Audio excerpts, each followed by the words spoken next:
This lady did ask me what Raja Yoga is, and I do have the intention of getting to it eventually, but I thought, why not just throw you in the deep end straight away, because that sounds like much more fun for me. So I'm not going to say too much. I'm just going to put it out there that Raja Yoga is more about mental control than it is about how sexy you look in your yoga pants or how amazing you can do certain asana or poses, right? So I'm going to start with that. That's all I'm going to say for now. So if you're willing to come with me, I want to spend the first portion doing some practices of Raja Yoga so you can kind of get a vibe of what we're working towards here, yeah? So we're going to kick off with concentration, one of your favourite C words, I'm sure. To do this, we're going to need to close down our eyes. Now, I trust no one's feeling too cold at the back. If you are welcome to come closer. Put your jackets on or scarves if you need, because we are sitting still. So close those eyes down if they aren't already. And just take a beautiful deep inhale just to bring you into the present moment. Beautiful big inhale, let your belly expand and relax. And exhale through the mouth, bring your belly button towards your spine, pushing out all that stagnant air. Let's do that again. Beautiful big deep inhale, belly expands, relax, let it go. And hide out all that stagnant air. Now keeping our eyes closed, we're going to concentrate by counting our breath. Breathing as you choose, slow or shorter breaths, however that is for you. We're going to count our breaths using our hands. Now for you this may be counting your fingers 1 to 5, or it might be a more traditional yogic count where we use our pointer finger to touch the top of our thumb, the first crease, the second crease, the third crease. Using our thumb to touch the top of our finger, the first crease, the second crease, the third crease. So we actually get 20 counts of breath per hand. Now if that's too complex, just count your fingers, that's totally cool. Now we're going to be counting those breaths, but at the same time, we're going to be holding a vision of a candle in our mind. And just for the sake of the exercise, this candle is going to be white and it's going to be lit. You're going to be counting your breath, inhale, exhale 1 as you visualize this candle.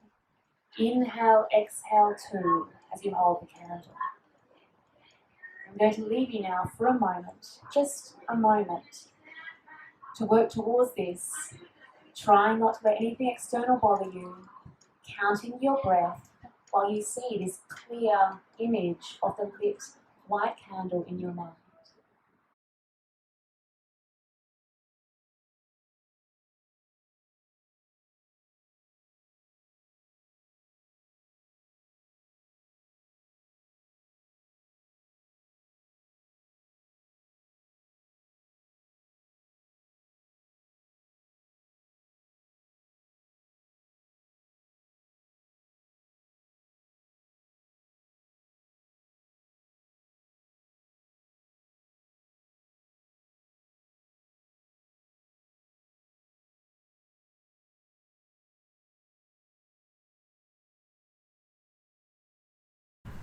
And when you're ready, just collapse that image, let it go. Let go of your last breath. Gently wiggle toes or fingers. And bring yourself back here. Did anyone find that challenging? Did anyone find it really easy? That despite everything that's going on outside, you could easily count in a nice rhythmic way and really hold that vision really crisp and clear in the mind. Anyone could do that?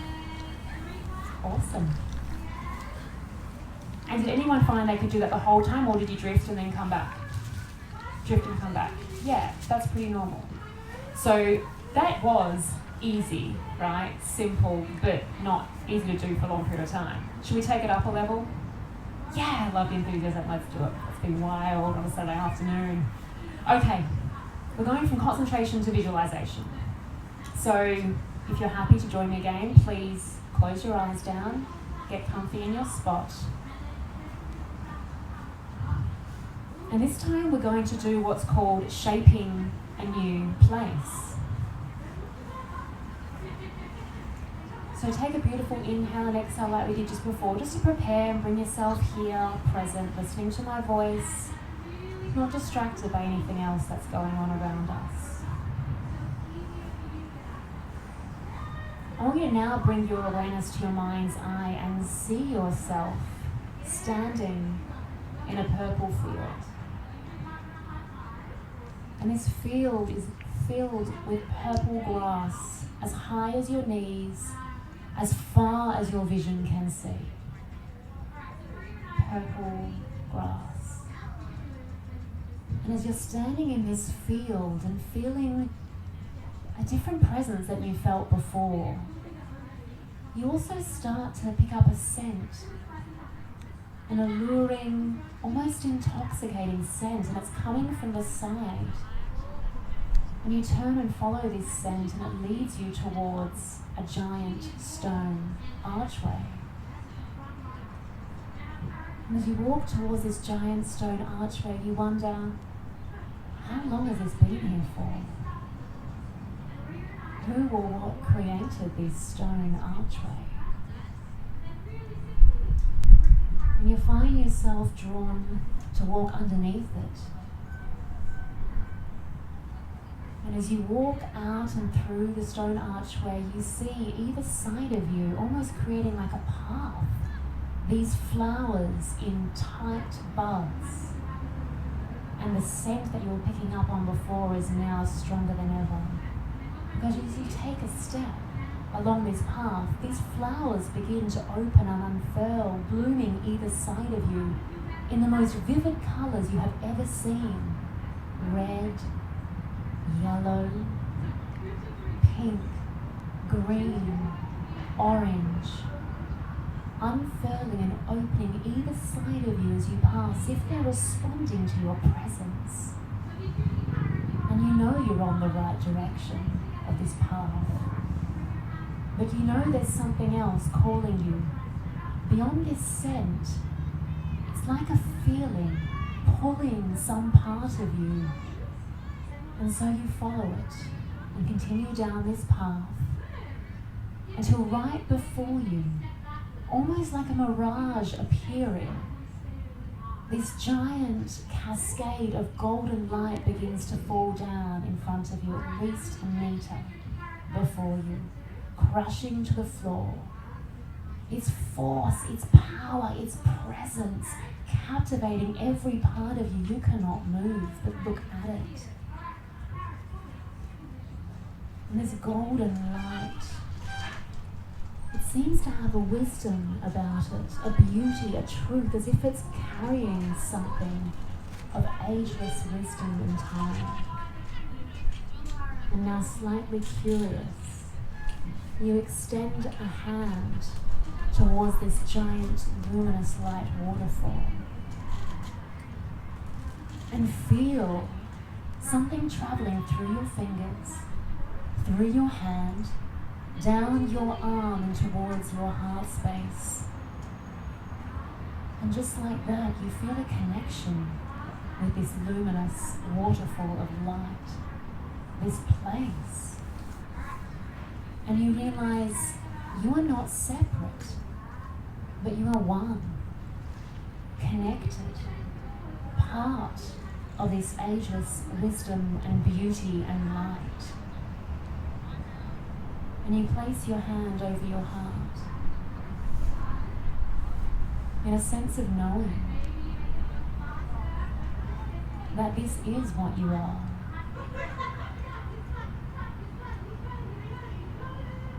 And connected here like perhaps never before, or perhaps reminded of something that it's been so long since you've connected with. You feel balanced, in harmony, at peace. And you turn around and follow that path of the flowers leading you back. And as you walk past, the flowers now slowly close back to the little buds that they once were. The scent becoming softer and softer as you make your way back towards that stone archway. And as you walk through the archway and find yourself now back in that field of knee-high purple grass,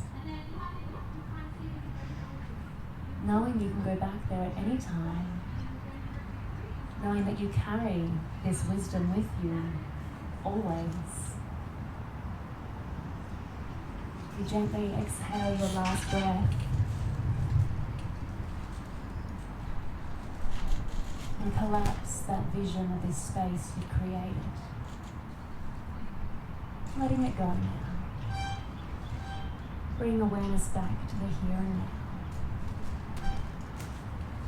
Wiggling your fingers, licking your lips or swallowing, lifting your shoulders up towards your ears and rolling them back down your back. So gently crack your eyes open. Was anyone actually able to see purple grass? I'm really proud of you. Could anyone smell anything? An actual tangible scent beyond what's normally here? Some of you? That's a tricky one. And what about feeling anything when you visualize connecting with that luminous waterfall? Did anyone actually physically feel anything or have a sensation or any kind of connection at all?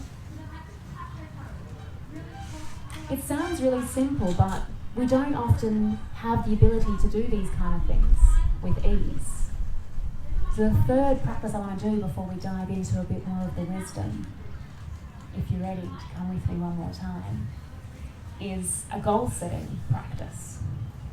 So let's close our eyes down for one last time for now. Get comfy again.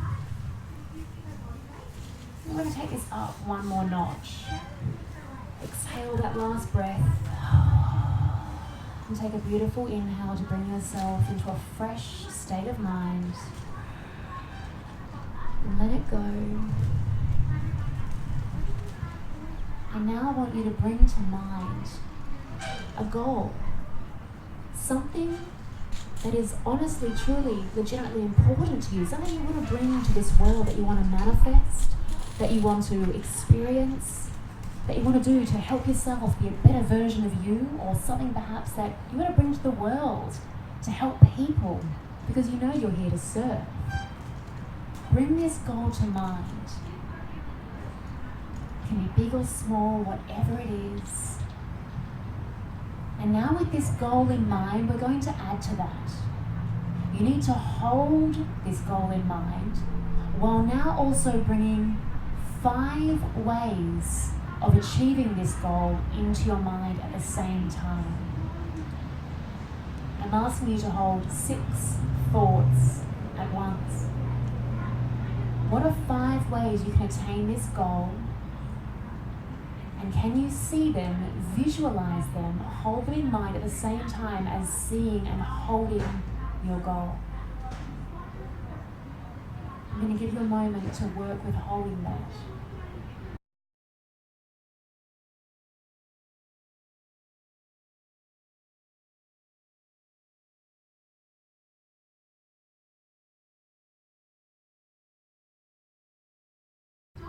Keeping your goal in mind, and those 5 ways that you can achieve that goal, work towards manifesting that goal.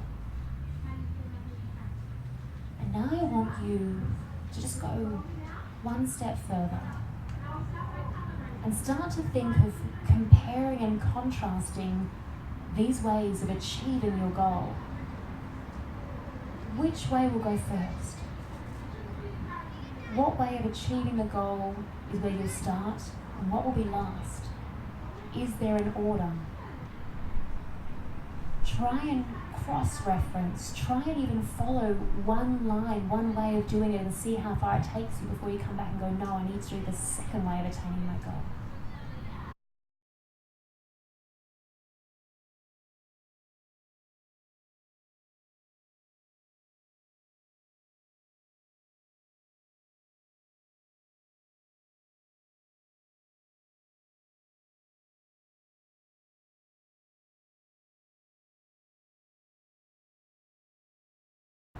let this collapse.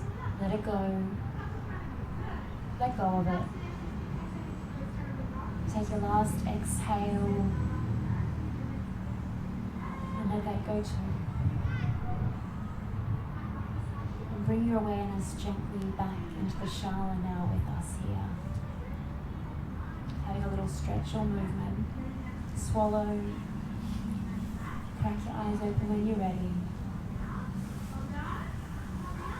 How was that? Challenging or piece of cake? Raw vegan cake. Was that challenging? Honestly? It can be, can't it? We were able to actually hold the vision of like, this is my goal, and these are the 5 ways I'm going to do it. One way we encourage this is to look at it almost like a mind map. So you hold your goal there and you can visualize that, and then it's almost like these offshoots, and you hold those 5 ways of doing it there. And almost, sometimes you can think of it like a vase as your goal, and those flowers as the ways of attaining it. And holding that image, because visualization and holding this in concentration can actually help you manifest these kind of things. I don't mean manifest, hippie la la, let's bring it to us. I actually mean you using the power of your mind to work towards this. And that's what I want to talk to you about more now, because concentration is such a huge part of Raja Yoga. Raja Yoga being the kingly science of yoga. All the other yogas that we've heard about work towards Raja Yoga, which sounds crazy because we don't often talk about this. There's a reason why we don't talk about this, because it's harder. We don't often like hard. We don't often like work. We often like pleasure and feel good and sexy yoga pants, you know? Anyone? Guys. So when it comes to practicing concentration, this is like the first stage in Raja Yoga. And just for a bit of trivia, concentration comes from the Latin word con, meaning together, and centra, meaning center. So this is like bringing together to a common place. Now, does anyone know the actual meaning of the word yoga? Anyone? I reckon someone in this room does. Union, yeah. To yoke, to unionize. So it's right there also in this concept of concentration. So we can't deny that it's such a solid part of yoga in general, but especially Raja Yoga. And so this is a path of study and mind control.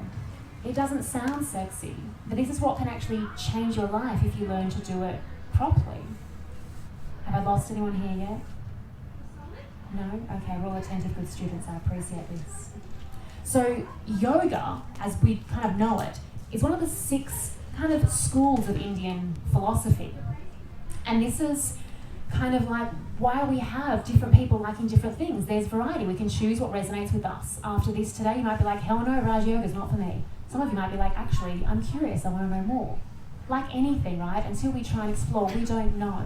So to give us a bit of a background, there are 3 main schools of yoga that this awesome person called Patanjali created. Anyone heard of Patanjali? Okay, so these 3 schools start off with Karma Yoga. Please take notes, I love it. Karma Yoga is the path of action, right? And this is most common for us kind of folk over here in the West, who have homes, who have jobs, who have children and pets or plant babies, whatever you have. And we don't have a lot of time. We're busy, busy, busy, right? But we can fit in a bit of time on the mat, or perhaps we can fit in a bit of even just kindness in humanity in this world that we live in, right?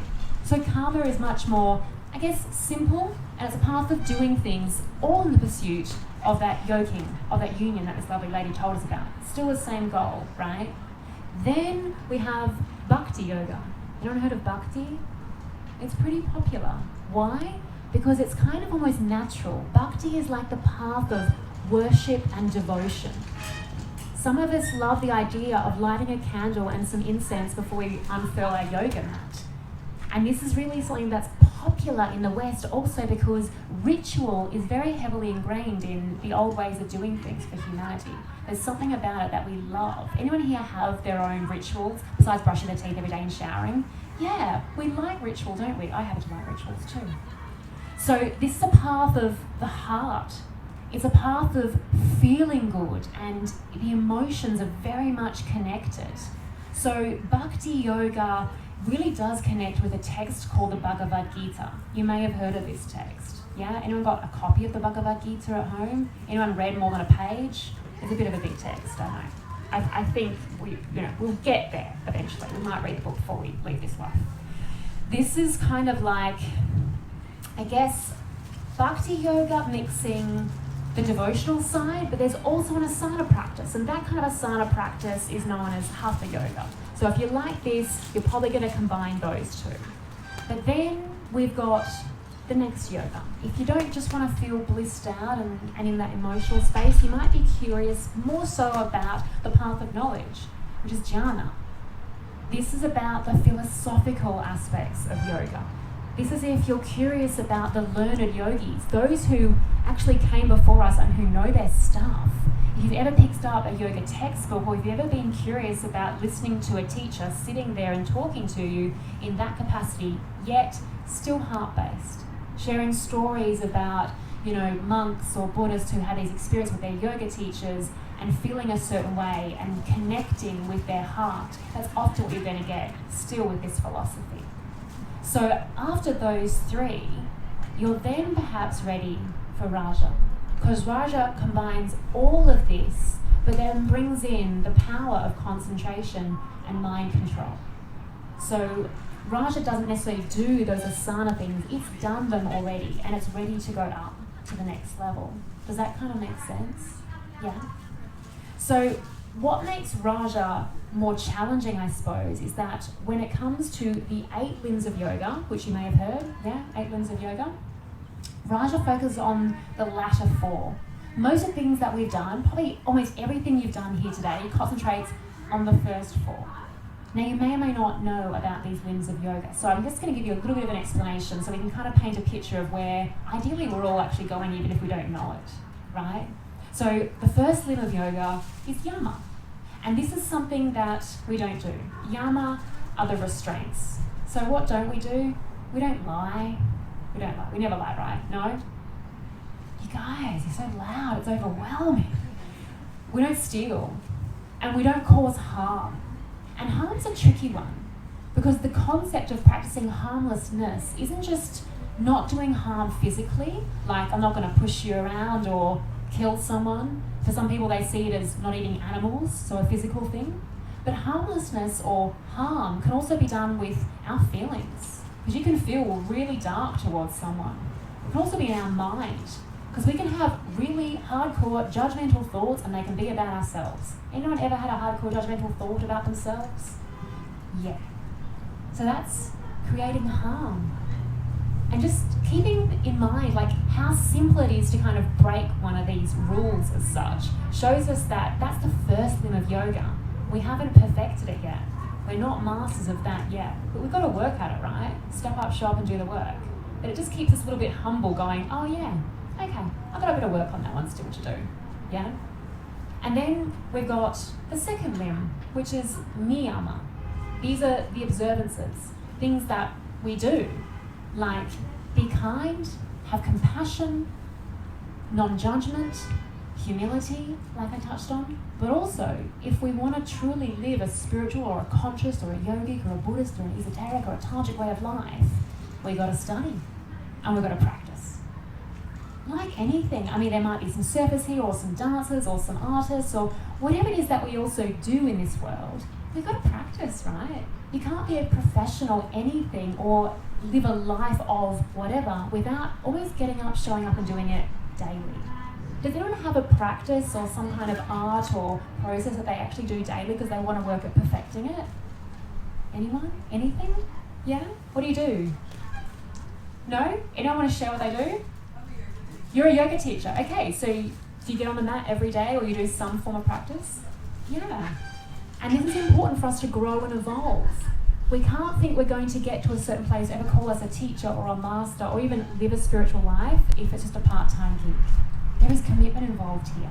And this can be really freaking challenging, but also really freaking beautiful.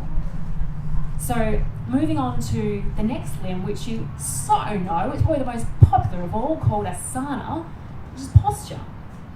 Now we get a bit confused sometimes in the West. We think it's numerous, fabulous, hardcore, crazy poses. There's one man right here who is so cool at that, Mark. And there's beauty in that. But that's not the only way of doing it. On this path, asana, posture, is actually not just about your physical posture, which should be for the most part of it, a posture that you can hold and keep while you're doing your mind work. Posture like this, right? Like many of us are kind of sitting in now somewhat, posture you can hold. But it's not just physical, like I said. It's also checking in how your emotional posture is, how your mental posture is.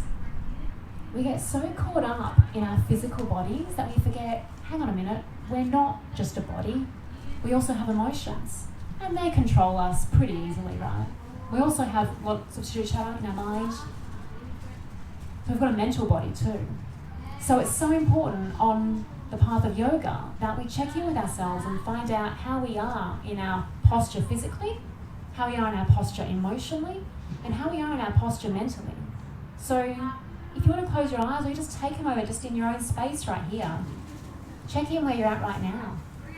Are you actually as present as you can be? Are you physically in a position where you are open and receptive here to learn and share with us right now? How are your emotions? And how's your mind? Are you striving towards practicing yoga in this moment?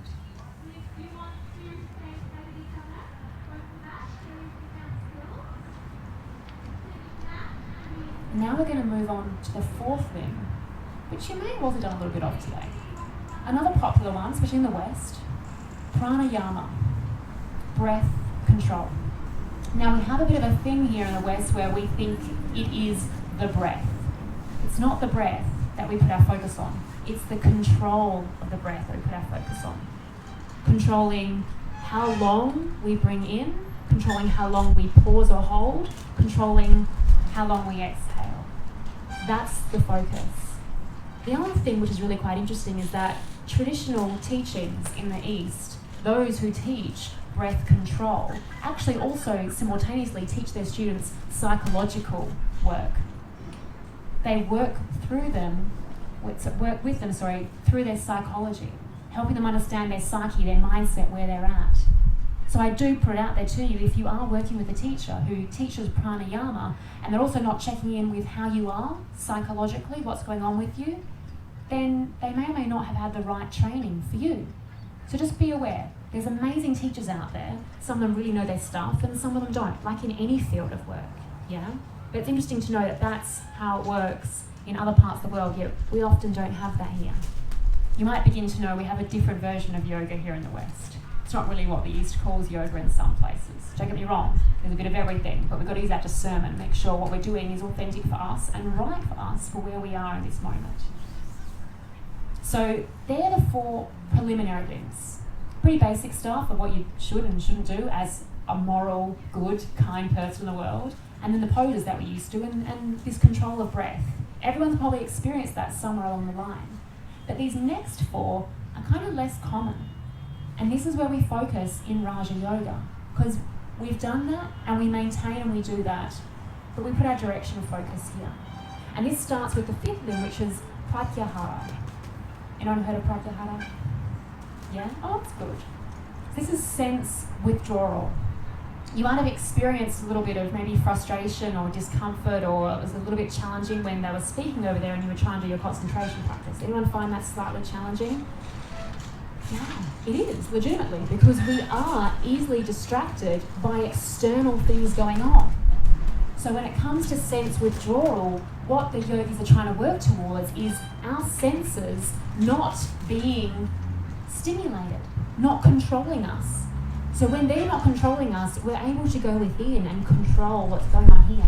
You might have maybe seen an image with some yogis where they have the thumb in the ear, the fingers over the eyes, the nostrils, the mouth, that kind of pose in lotus like that, as a symbol of sense withdrawal.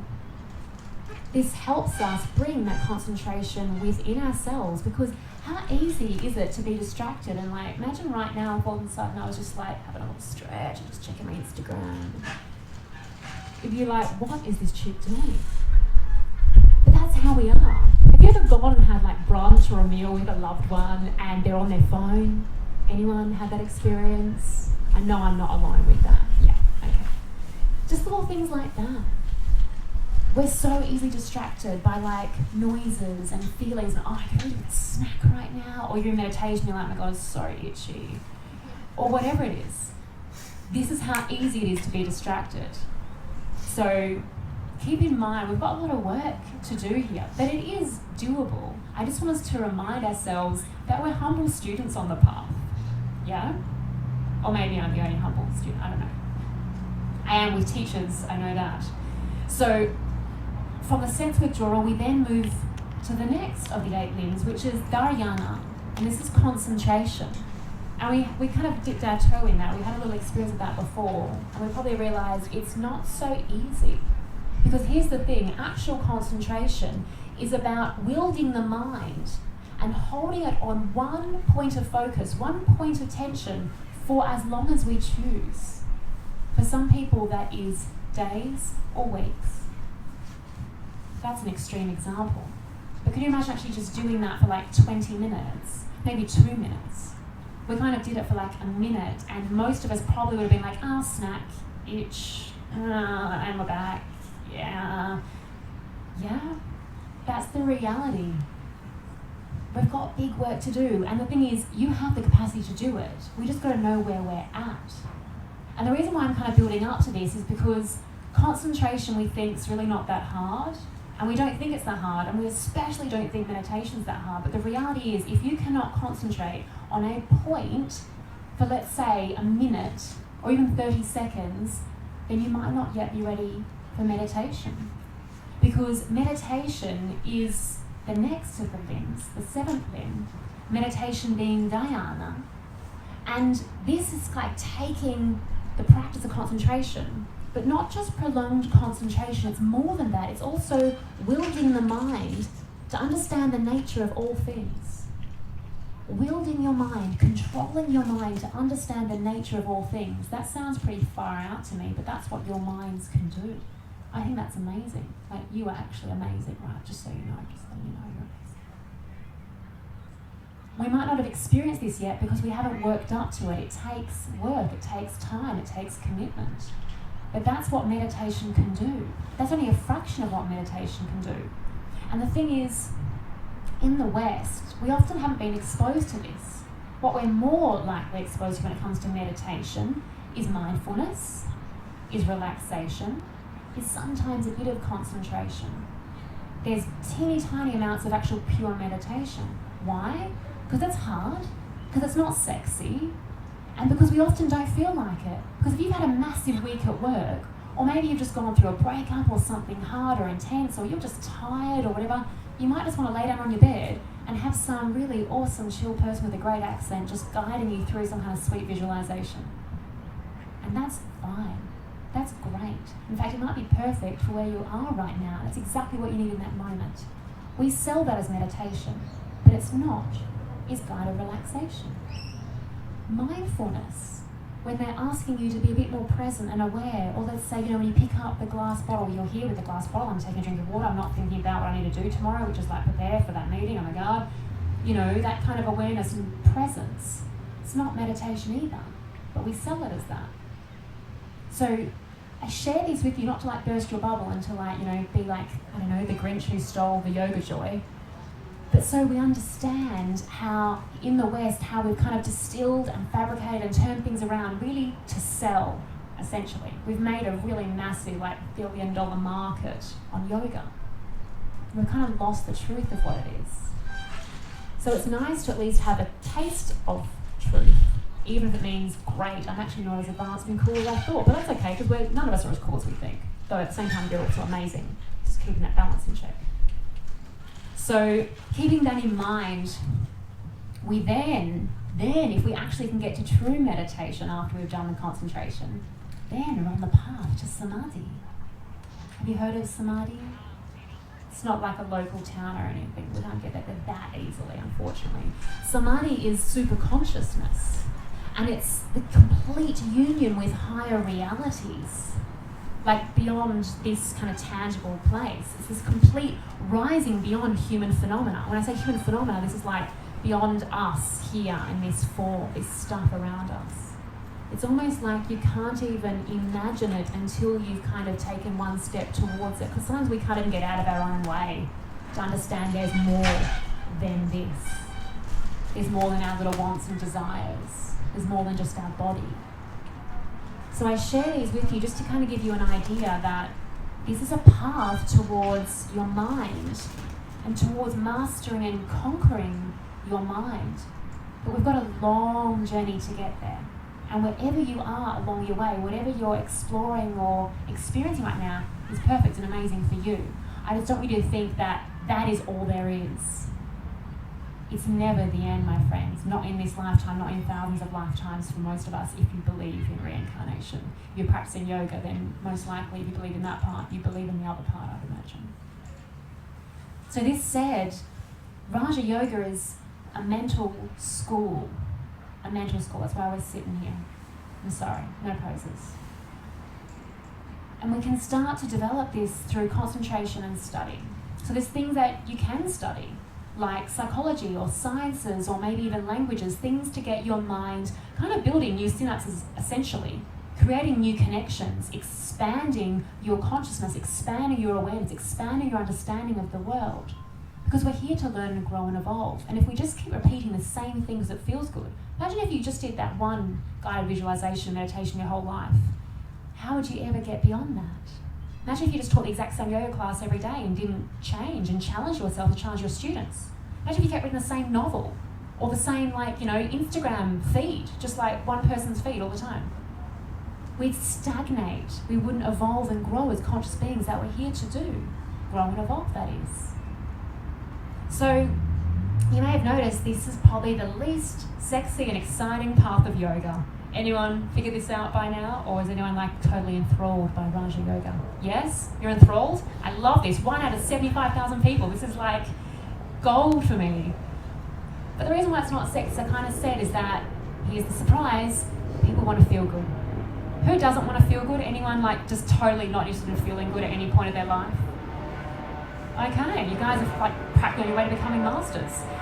We want to feel good. We want pleasure. Most of our choices in life are to avoid pain, to feel good, whatever it is. Some of us do it to the extreme. Some of us do it through habits of constantly looking for sexual gratification. We do it through food. We do it through buying stuff. Whatever it is, and all of this, if you've noticed, is external. We often go out here instead of going within here. And this is where Raja wants us to go. Go within here to go closer up there and ideally merge the two. I share this about the external stuff because we're all stuck in it to some capacity. Some of us unconsciously, some of us with serious addictions, some of us with the habits that really just don't serve us, but we keep doing it because we're so stuck in it. Be aware. Maybe even just think one thing right now that you know what, I keep doing that and it's not serving me. Maybe it's a friendship that you keep trying to hold up. Maybe it's going back for that second piece of cake or the kombucha. I don't know, whatever it is for you. Maybe it's buying stuff online.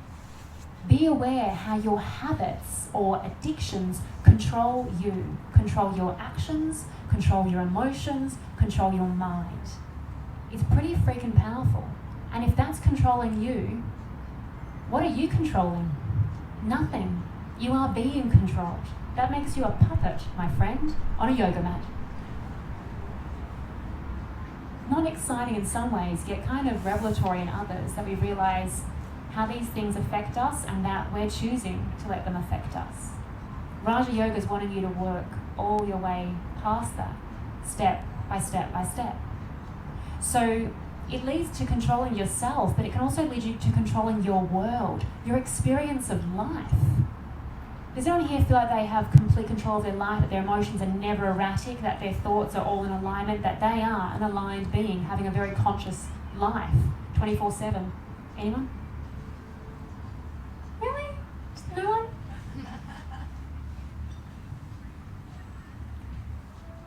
Why we do practice Raja Yoga eventually is for it to lead us to what's called kavaliamukti. This is supreme enlightenment. Kavaliamukti. It's kind of beautiful in its own way, isn't it? But this is enlightenment for a Buddhist, and of course there's all different ways to get there. Like, there are all different ways to find our way to Rome. Like I touched on before, there's different yogas, right? We've got to find what's right for us. In fact, your way to get there might not even be through yoga. Maybe for you it is Tantra. Maybe for you it's Buddhism. Maybe for you it's the esoteric path, or it's a Christian or a Hindu path. That's totally cool too. But it's nice if we can find a way there and then stick to it. Because the other thing we do in the West is called nibbling. Nibbling. Heard of that word? We nibble, like little fish. We try, you can try it too. We try different things, just a little taste of this, I don't really like that, I'll just try here, and we just kind of like, we swan around nibbling at life. We don't often stick to something and follow it through. Because if you really truly did, honestly, maybe some of you have, but if you did, as an example, stick to a yogic path, it could actually evolve and unravel all of you till you figure out what you really are and carry you to places you've never been before. But if you just did one yoga class and was like, that was rubbish, didn't even do a handstand, and you just kind of say no straight away, you'll never experience it. What I'm trying to say here is sometimes we have to dive deep and commit, like a good relationship asks us to, commitment. Maybe even monogamy in this relationship with you and yoga. Just an idea. No, we're not monogamous here. Okay, cool, whatever. Just committing to something can really change our lives. So I throw it out there as just an idea. Maybe if you haven't committed to anything for a while, try commit to something, a simple practice even for, let's say, 28 days or even 21 days, enough to create a pattern. Just think of something that you could commit to. Maybe it's getting up at the same hour every day and going to practice something. For you, it might be practicing a yoga class, it could be practicing the violin, it could be studying maybe it's reading a text, the Bhagavad-Gita like we touched on, or Patanjali's Yoga Sutras, which is total preliminary reading if you haven't read it before and enjoy this path. So I put this out to you now. If there's one thing you take away today, maybe there's something that you can tweak or change or bring into your world and commit to it and just see what happens. Use yourself as a laboratory. Do this scientific experiment on yourself and see what comes of it. Maybe there's nothing. Send me an email, let me know if there isn't, and we'll have a chat. But I think there might be something, even if it's tiny. It could be just like a baby step towards a completely different way of life. And I truly would love to hear from you. So you can put your email down later if you want. And if you want the recording from today, that's why it's there. So we've got to think of what's right for us. Maybe karma yoga is right for you. Like we touched on, you just want to kind of weave in a few minutes here and there, that's all you've got. Maybe it's bhakti, you want the devotional ritual kind of aspect. Maybe it's jhana, you want the philosophical work. Maybe it's raja, heck of a lot of bloody work, including concentration, but maybe it's exactly what you want right now. See what works for you and where you're at. And when we come to the body with anything, as I touched on, we want to go beyond the physical. Not just what feels good sexually, right, or physically, or in our tummies. We want to work beyond that. We want to work beyond our emotions. We want to work beyond our mind. Because essentially, you have these three bodies. Just so you know that. Your physical, your emotional, your mental body. Don't ever just focus on how good you look in yoga pants. Okay? You're so much more than that. I want us to understand that, unfortunately, most people in the West only focus on those kind of things. Because, once again, it's what's sold to us. It's where the money's at, my friends. Don't get caught up in that machine. You are not your body. You have a body. You have emotions, an emotional body. You have a mind, a mental body. And all those things are still not what you are. What you are is a life force having this human experience. Maybe you've heard of the word prana, or maybe you've heard of the word soul, or maybe you've heard of the word God, whatever you want to call it. But that is what works through you. That is what we want to work through us, so that it's not the chitter-chatter or our erratic emotions or our physical body that controls our experience of life, but that it's something greater working through us, that highest version of you, that luminous waterfall that we talked about before, working through you, so you can have a conscious experience. Does that kind of make sense? It's hard until you've probably experienced it, but I'm sure some of you have had a taste of something that's real and true and beautiful before. And you know the difference between that and Cadbury chocolate. And you know the difference between that and porn. What's real and what's fabricated for quick hits of pleasure. That's not what we're after, because quick hits of pleasure, what don't they do? They don't last. A conscious path, a conscious way of life, devoting ourselves to something that is real and true and pure, does last as it continually unfolds and you unfurl. And that to me is something so much more beautiful and real, and that's what you are, here to experience, if you want to do the work. That's the tricky thing, right? That's the catch. Oh my gosh, I can get to kavaliamukti. I just have to work to get there. Because guess what? There's no magic pill. I know this is the Matrix, but it's not the Matrix the movie. So I can't just hand out these little green and red pills for you to choose the fast track there. There is no fast track there. That's the thing. And we're sold that all the time too. You ever notice that? 5 ways to get here now. It just doesn't happen, unfortunately. And you know this really, but we still get sucked into it sometimes. We don't get sucked into some of those things sometimes, the quick and easy path in any way.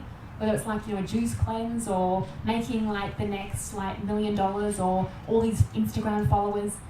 We do get drawn into it. But that's not our higher self that's making those choices. That's not our conscious self that's making those choices.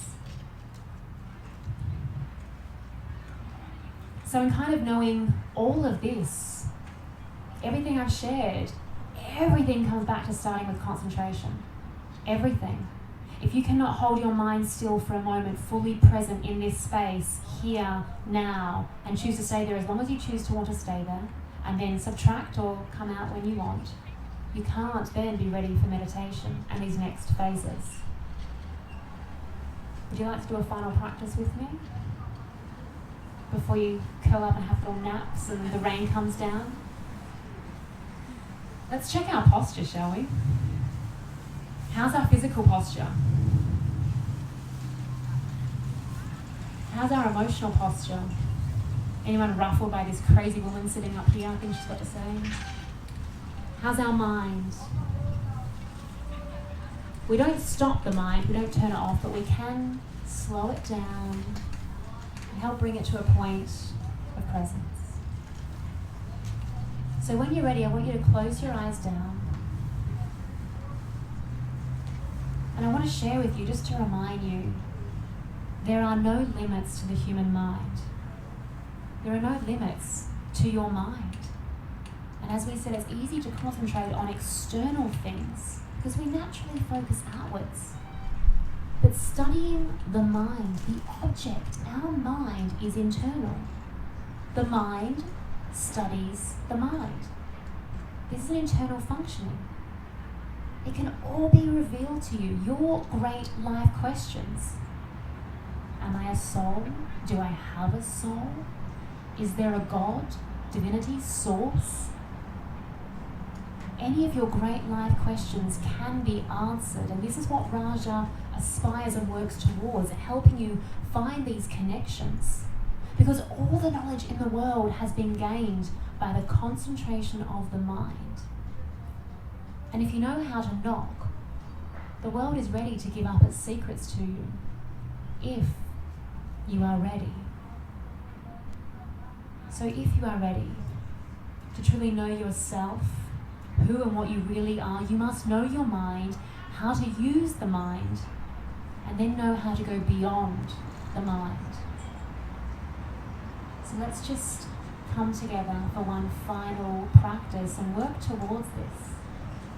I want you to bring to your mind a giant ring. Visualize a giant ring in your mind, however that looks for you, and hold it in your mind's eye.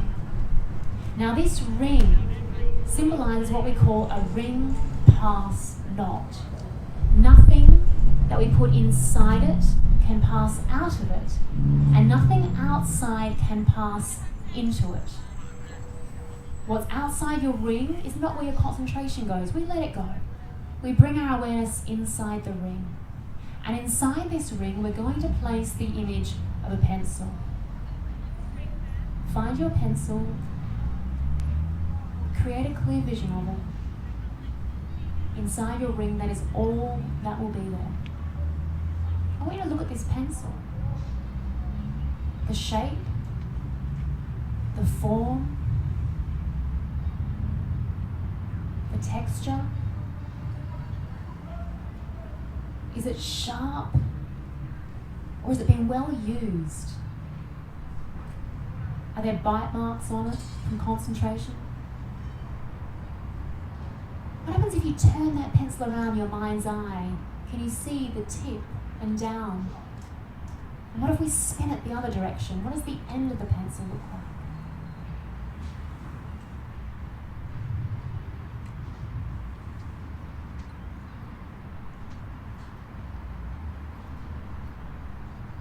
Has this pencil been used to write a love letter? But don't get carried away thinking about who the love letter was written to. Come back to the pencil. What about what wood it's made of?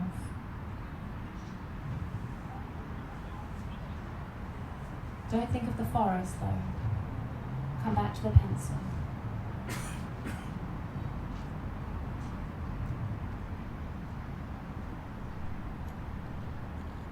Don't let any of your thoughts go outside the ring. Focus on the pencil in any capacity. I'm going to leave you a moment to hold your concentration there.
And gently collapse that image of the pencil and the ring in your mind, letting it go. Knowing that concentrating on form, on symbol, on conceptualization, on implication, all at the same time, like you were striving for then, your mind is almost beginning to focus on multiple levels at once. And when you add high-level analysis and problem solving to this, you're actually then meditating, working on that seventh limb. And we can practice all these limbs of yoga except Samadhi. Samadhi is the product of all the earlier limbs combined. It's why we work towards them. So gently wiggle those toes and fingers. And come back present when you're ready. We did some of these practices today to help you realize we don't often put a lot of focus and attention on the mind.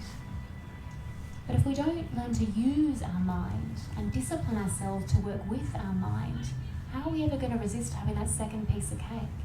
Or being in the wrong kind of relationships, or staying too long in a job that doesn't serve us, or not honouring that call to pick ourselves up and go where we really want to go and do what we really want to do in the world. Find out why we're really here, how we can really serve. Your mind is this incredible mechanism, and we've kind of forgotten that. Swami Vivekananda talks about the internal mechanism and how we, as humans having this experience, often don't understand what we are sitting on. It's like sitting on a gold mine, sitting with a gold mine. I'd like to think maybe some of those concentration practices you might want to expand and explore, take them into your yoga classes, whatever resonates with you, to have a deeper understanding of why we're here, not just, to explore and do different things, but to practice and learn and evolve. And yes, it includes work and study and dedication. You have this ability. It's if you have the will to kind of step up, show up and do the work. Because here's the thing, there are others who have come before us who have done that work, and they have learned to levitate, and they have learned to move objects with their mind. and they have learned to change weather systems. And I'm not sitting here saying this is fables or mysteries. There is much written and documented that this is truth. We have that ability within us to work towards those kind of superpowers they talk about in yoga. Now, eventually, when you get to that point, even that is seen as irrelevant because it's still not Samadhi, it's still not kavaliamukti. But even just knowing that things like that can be done in a human body makes us realize, wow, maybe if I just start to change a couple little things in my world, I might actually pick myself up and find more than what is. Because I guarantee you, if you're actually satisfied with your life right now, entirely, completely, perfectly, you wouldn't be here with me. We wouldn't be here. We'd be having a different experience right now. Maybe we'd be doing this telepathically around the world. We wouldn't need to be in this one spot together physically. I want to share with you now just one beautiful quote. Keeping in mind, right, that also if you learn to control your mind, you can control your physical behaviour. Those moods or emotions that you have experienced that control you, like anger. Because have you ever noticed something like anger, you might kind of feel it bubbling up, like, oh, if that happens, I'm going to get angry. And then all of a sudden you are angry, and then you become the anger, and it takes over. Or maybe for you it's the sadness. Has anyone ever felt this, like, quite viscerally? How emotion can capture you and take hold of you, and you can't just shake it? Like, oh, okay, like a dog getting rid of water. Anyone ever had that experience with emotion before? I've had that experience with emotion before. When you learn to work with the mind, you won't go there again. That's one amazing thing. So I want to share this with you now from Yogananda, who told us that all thoughts vibrate eternally in the cosmos. Like every thought you've ever had is vibrating eternally in the cosmos. Isn't that amazing in itself? Thoughts are universally and not individually rooted. A truth cannot be created, but only perceived. The erroneous thoughts of man, or say woman as well, result from imperfections in his or her discernment. The goal of yoga science is to calm the mind that without distortion, it may mirror the divine visions of the universe. So if we translate that to easier lingo, if we can control our mind, we can actually have an experience and connection with something greater than ourselves. This part of ourselves, this physical part of ourselves, this emotional part of ourselves, this mental part of ourselves. We can go beyond the mind, connect to that which we really are, which I kind of touched on before, is soul or consciousness or light, some kind of connection to divinity, something greater that we want to connect to, because we are all looking for something more, right? Are we not? Something more than this. And if we can work towards that, then wouldn't we want to? It just happens to start with your mind. And so if anything of today has spoken to you, and I know it's probably a little bit heavier than perhaps you anticipated in some ways for the end of a Saturday afternoon, but if any of it has spoken to you, if this, the yogic, the Buddhist, or even tantric, esoteric, wisdom, any of that, or perhaps just life, maybe you're going through something challenging right now, if there's any way I can connect with you or help you, I am here. I have a podcast called Sacred Guidance with StellaMuse, if that resonates.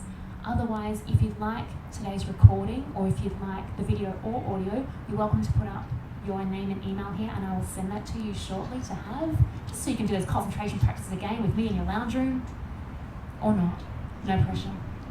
Thank you so very much for sharing this time with me. It was a joy to have you here, and I trust you've taken maybe one tiny little gem, or if nothing else, like I said before, maybe that challenge, right? To use yourself as a laboratory and do that little 3-week trial, changing one little thing or implementing one little dedicated practice, and just see how it changes life for you, how it changes your world for you, your experience. And you're welcome to email me about that too, because I'd love to hear how it goes for you.